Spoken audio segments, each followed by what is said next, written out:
మనలను దీవించే వాక్యం,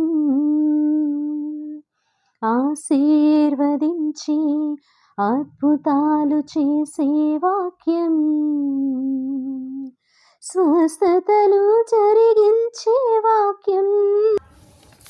ప్రియ సహోదరి సహోదరుడా, ఈరోజు దేవుడు హోషేయ గ్రంథం ద్వారా మాట్లాడుతున్నాడు.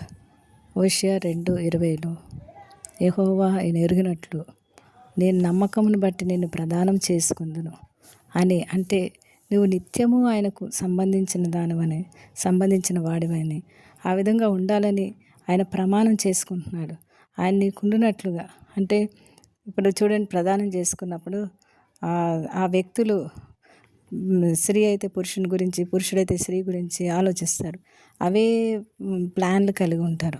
ఆ విధంగా మనం దేవునికి ఉండాలని దేవుడు కోరుకుంటున్నాడు. ఈ గ్రంథము దేవుడు ఎంత నమ్మకమైన వాడో, ప్రేమ కలిగిన వాడో, దేవుని క్షమాపణ గుణం ఎలా ఉందో, దేవుని హృదయం ఎలా ఉందో, ఆయన స్వభావం ఎలా ఉందో, ఆయన స్నేహబంధం ఎలా ఉందో మనం ఈ గ్రంథంలో తెలుసుకుంటాం. దీనికి 1 కొరింథీ 15:49 సెలవిచ్చినట్లు హోషేయ పరలోక సంబంధమైన పోలికను ధరించుకున్నాడు. ఆధ్యాత్మికమైన వైవాహిక వివాహ ఘటనలు, దేవుడు తన ప్రజలకు మధ్య ఉండే అనుబంధాన్ని భార్యాభర్తల సంబంధంతో దేవుడు మాట్లాడుతున్నాడు. అంటే భార్యాభర్తల సంబంధంలో భార్య ఏమి చేసినా భర్తకి రెస్పాన్సిబిలిటీ ఉంటుంది, భర్త ఏం చేసినా భార్యకి రెస్పాన్సిబిలిటీ ఉంటుంది.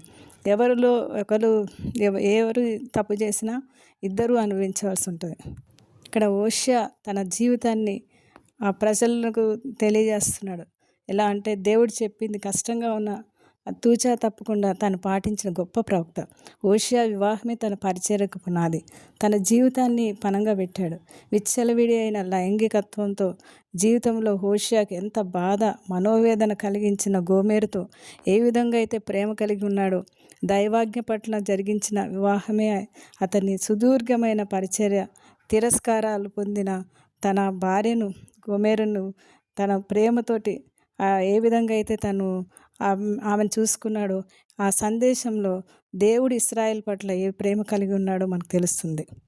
ఇశ్రాయేలీలో ఐగుప్తు బానిసత్వంలో ఉన్నప్పుడు దేవుడు వారిని స్నేహబంధంతో తీసుకొచ్చి వారిని మంచి పాలు తేనెలు ప్రవహించే దేశాన్ని తీసుకొస్తే వారు తిరిగి విగ్రహాల తట్టు తిరిగినట్లు మనం చూస్తాం.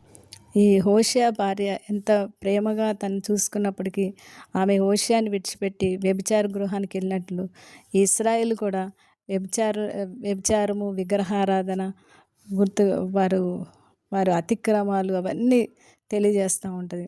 విగ్రహారాధనే వ్యభిచారం అని వాక్యం సెలవిస్తుంది. దేవుణ్ణి విడిచిపెట్టడం అన్నమాట.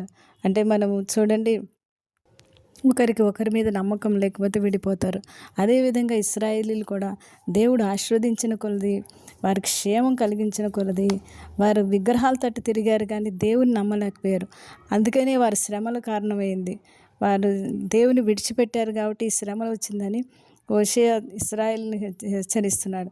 మీరు తిరిగి దేవుని దగ్గరికి వస్తే మీరు తిరుగుబాటు చేసిన వారుగా ఉన్నారు. ఇశ్రాయేల్ దేశంలో ఉండే అధిపతులు తిరుగుబాటు చేసి, అంటే హత్య చేసేవారుగా ఉన్నారు. యాజకులేమో బందిపోటు దొంగల వల్లే దోచుకునేవారుగా ఉన్నారు.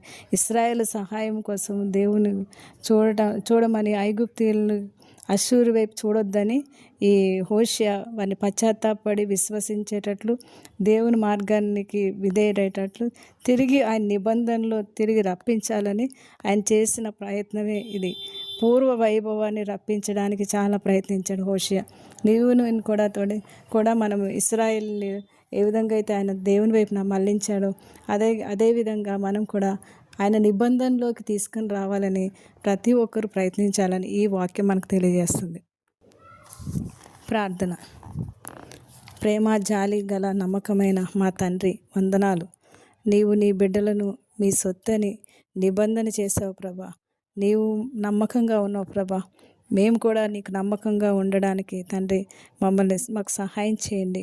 మా శ్రమకు, మా వేదనకు, మా సమస్యలకు మేమే కారణమని, నీ నిబంధన నుండి తొలగిపోవటమే అని ఈ దినం తెలియజేసావు ప్రభా. మేము తండ్రి మనుషుల సహాయం కొరకు దేవా తిరగకుండా నీ వైపు, నీ కృప కొరకు తిరిగేవారంగా నీవు మమ్మల్ని ఆశీర్వదించండి. మా క్షేమం కలిగిన కొలది తండ్రి మేము దారి తప్పకుండా ప్రభా, లోకం తట్టు తిరగకుండా, శ్రమ తెచ్చుకోకుండా తండ్రి మమ్మల్ని నీ నిబంధనతో జ్ఞాపకం చేసుకో ప్రభా. తిరిగి ఆశీర్వదించండి ప్రభా. నీ కృప మమ్మల్ని విడిచిపోనివ్వద్దు ప్రభా. దేవా, నీ నిత్యమైన కృపను జ్ఞాపకం చేసుకొని మమ్మల్ని ఎప్పుడు కూడా తండ్రి నీ ఆశీర్వాదాల నుండి మాకు అనుగ్రహించిన ఈ యొక్క అధికారం నుండి, దైవ సంకల్పం నుండి తొలగిపోకుండా అభిషేకించండి. విడుదల దయచేయండి. ఎంతమంది అయితే స్వస్థతలు లేకుండా, విడుదల లేకుండా ఉన్నారో ప్రభా, వారికి ఈ దినం తండ్రి నువ్వు స్వస్థత విడుదల దయచేయండి ప్రభా. నీ నిబంధన అయ్యున్నది ప్రభా. నువ్వు తండ్రి అలయలేదు, సొలయలేదు తండ్రి. ఆ విధంగా తండ్రి నీ బిడ్డలు అలయకుండా, సొలయకుండా తండ్రి మరి నీ యొక్క ఆరోగ్యమైన రెక్కలతో కప్పండి ప్రభా. నీ గాయాల వల్ల స్వస్థపరచండి ప్రభా. దేవా, నీవన్నీ మావి అన్నావు ప్రభా. నీ స్వస్థత విడుదల మాదై ఉన్నది ప్రభా. దేవా, నీవు చేసిన నిబంధన జ్ఞాపకం చేసుకో. నువ్వు శిరస్సుగా ఉన్నానన్నావు. నీ అవయవాలని తండ్రి జాగ్రత్తగా కాపాడేవాడే ఉన్నావు. మేమందరం నీ అవయవాలు ఏమన్నావు ప్రభా. నీ భాగస్వామ్యం మాకు అందించినావు ప్రభా. నీ ఐశ్వర్యం చొప్పున ప్రతి బిడ్డ అవసరాలు తీరుస్తున్నానని వాగ్దానం చేసావు ప్రభా. నీ వాగ్దానాన్ని దినం నెరవేర్చమని నీ కృతజ్ఞతాస్తుతులు చెల్లిస్తూ యేసు నామమున అడుగుచున్నాం తండ్రి. Amen, amen, amen.